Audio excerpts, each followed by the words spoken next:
Hi, welcome back to part 2 of Don't Overpay for a Site. These couple of videos just cover off the issues that you're going to have when you find that wonderful site that's right for you, but you don't know whether or not you're going to pay the right price for it. So in part 1, we covered off the wonderful feeling of finding the site that's just right for you and your dream home, but how that conflicts with the agent and the landowner and the value that they want to sell that piece of land for. Now, as we said, what we need to do is we need to slow the decision process down. So you're going to be pushed to make a fast decision. You're going to be pushed to come up with a number, and then you're going to be pushed to stick with that number. And it's always going to be, from the agent's point of view and the landowner's point of view, as close to the number that they want. But what I need you to do is I need you to start thinking like a developer. You have to step away. You've got to first off look at the local market. The house that you want to build, what would it sell for today? Don't put hope value in there. Don't try and find out what it would sell for in 5 years, 10 years time. Look at what it would sell for today. And then what you need to do is you then need to take off a reasonable amount for the build cost. So that's where you start to, even at those early stages when you may not have a design, you may not have a finished design, you will know how big a property you want to build, and that can give you a rough idea of what the design cost will, or the construction cost will be. Then you also need to take off the cost of implementation. So you need to take off any fees that you'll have from your architect and the rest of your team, and also any local authority fees that may be in there. And then finally, and this is one of the things that a lot of people forget, you need to take out the financing costs. If you are going to be using a bank or using some other way of paying for this that isn't cash, there will probably be a cost to that, and you need to take that out. And that's what developers do. They cover all those elements off.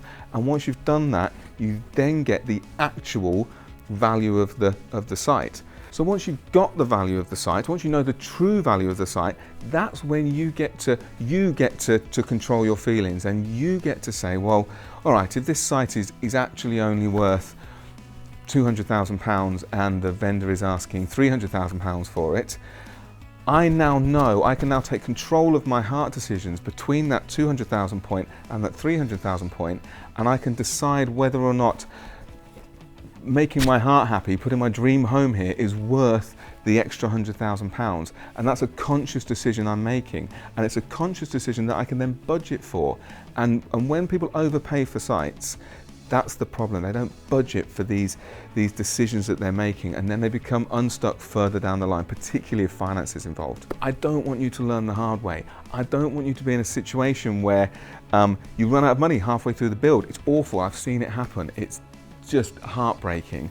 I don't want you to be in a position where you have to sell other stuff to finance the build, and that you end up with a property that's cost you so much that you can't resell it if you need to.